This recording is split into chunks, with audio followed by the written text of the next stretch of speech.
Hey everybody. So today we're going to draw the stomach and the intestines as a simple line schematic, and it will help us get orientation, understand where these structures are. So to begin with, let's get our tools in order where we can see our orientation. And to begin with, cranial is screen up, patient right is screen left. So this animal is in ventral view. And we're going to begin with the stomach.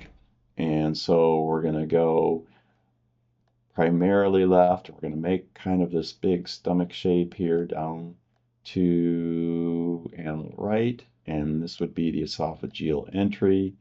And this portion would be the fundus. So that's 1A. And this part would be the pyloric part. And that would be 1B.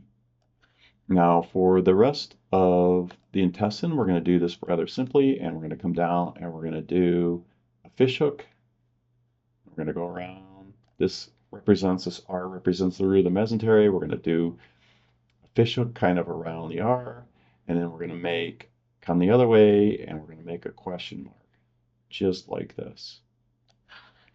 Now we're going to break this down a little bit more into what these sections represent, but if you just start off with that, you'll be in good shape. So to begin with, this first part here of the fishhook is going to represent the descending duodenum. So this would be 2.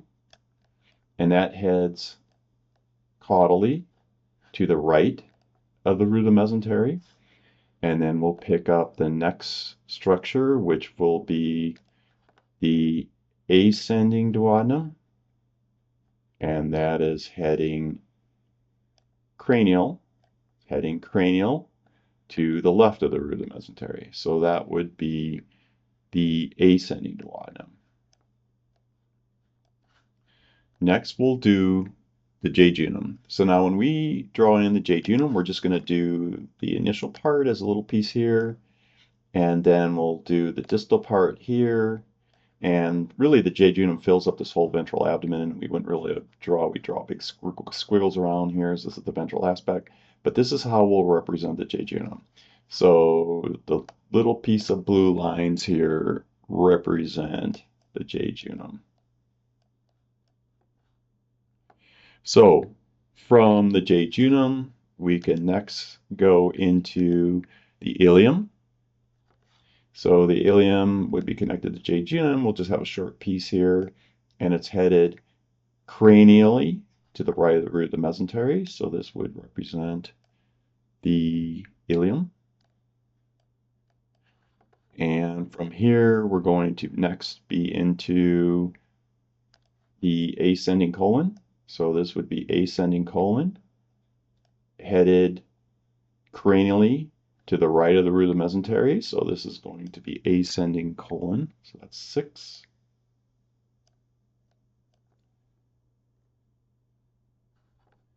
Next is the transverse colon. Transverse colon is going to head from animal right to animal left, cranial to the root of the mesentery. So this would be transverse colon.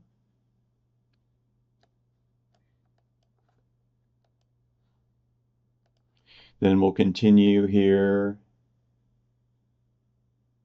heading caudally to the left of the root of the mesentery, and this would represent descending colon. This will be descending colon to the point where it enters the pelvic inlet, and then we'll refer to this as the rectum. So that is the rectum, which would be number 9. And then we'll put the terminal part of the large intestine, or the anal canal and anus, are down here, and that would be 10. And our final drawing is going to be the cecum. So the cecum is going to be communicating and connected to